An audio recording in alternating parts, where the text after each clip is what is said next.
Hello दोस्तों, मैं धीरेन स्वागत करता हूं आपका एग्ज़ाम स्टडी विद संगीता में। दोस्तों, आज के इस वीडियो में हम डिस्कस करेंगे टीसीएस द्वारा पूछे गए महत्वपूर्ण प्रश्नों की सीरीज़ में प्राचीन भारतीय इतिहास से एक इम्पॉर्टेंट टॉपिक को आज हम डिस्कस करेंगे गुप्त काल से बनने वाले टॉप 50 टीसीएस के ऑफिशियल प्रश्नों को।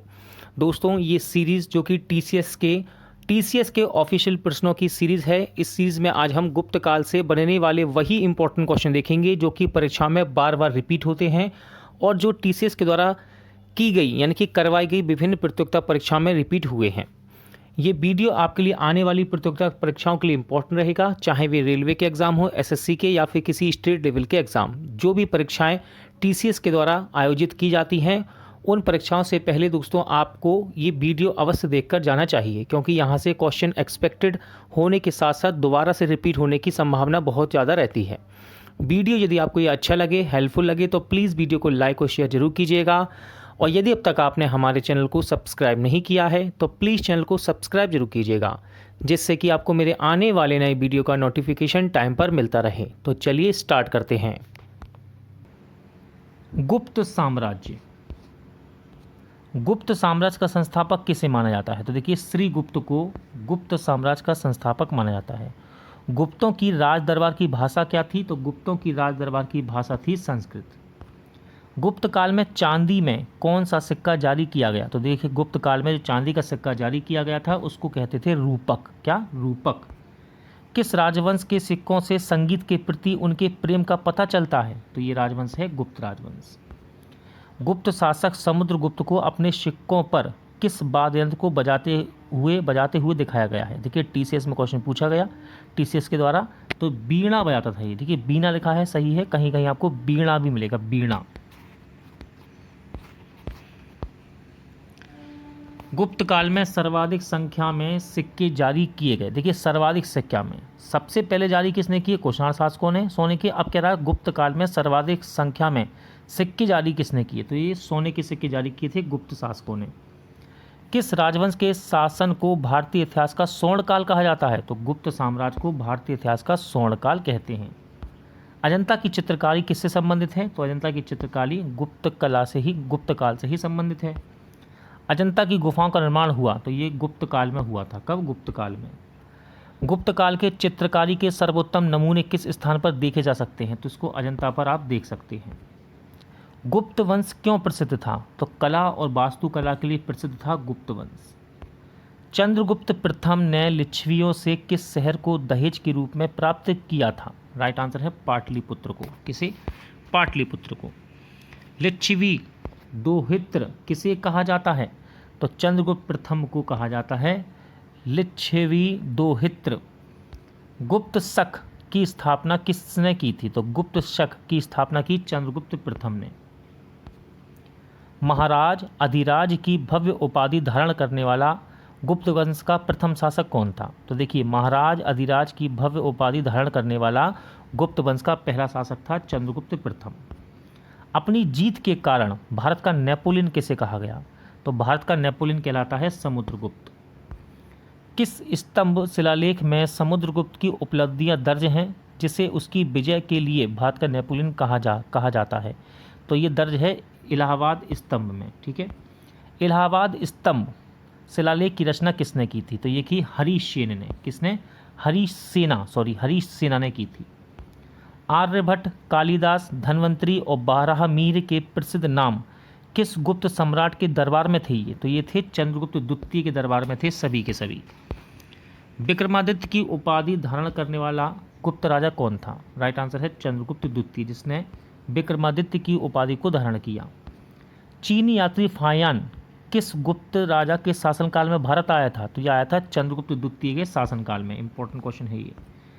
कुतुब मीनार परिसर दिल्ली में जंगरोधी धातुओं के संयोजन से बने लोहे के स्तंभ की स्थापना किसने की थी? तो ये की थी चंद्रगुप्त द्वितीय ने।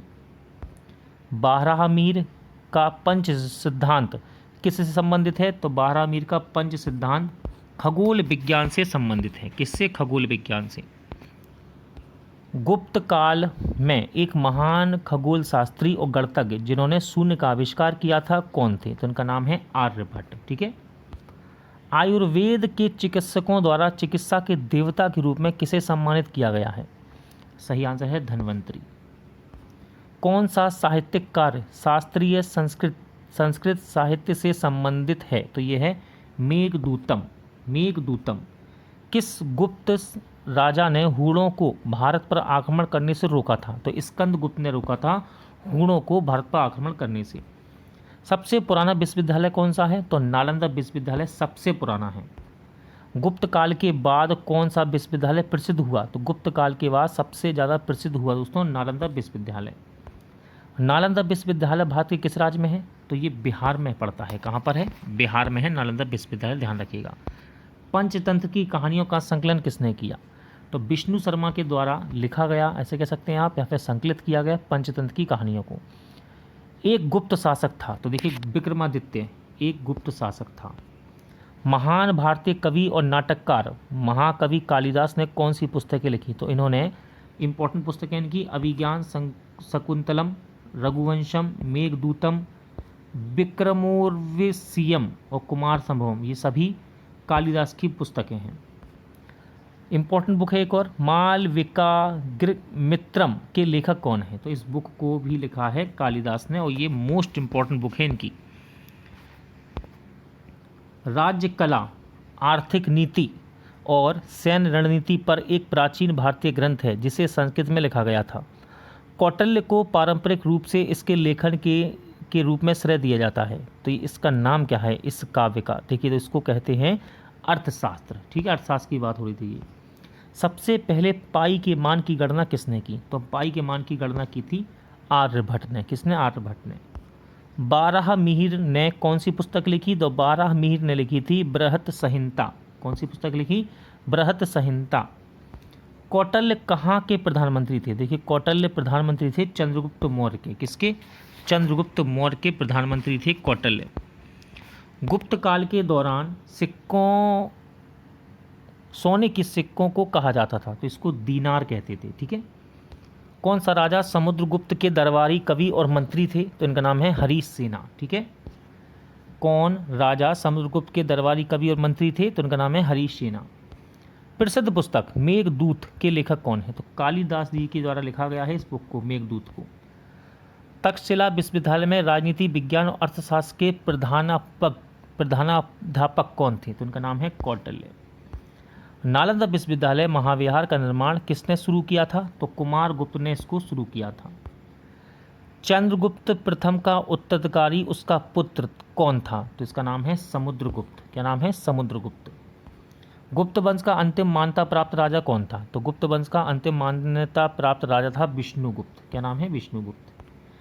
विक्रमादित्य के दरबार में नवरत्न का हिस्सा कौन नहीं था? तो सूरदास जी नवरत्न का हिस्सा नहीं थे विक्रमादित्य के दरबार में। गुप्त काल में कौन सी वस्तु निर्यात योग्य नहीं थी? क्वेश्चन है, गुप्त काल में कौन सी वस्तु निर्यात योग्य नहीं थी? राइट आंसर है टिन। सुल्तानगंज बिहार में भागलपुर के पास है ये, में खोजी गई गौतम बुद्ध की विशाल प्रतिमा किस काल की है? तो ये गुप्त काल की है। ठीक है।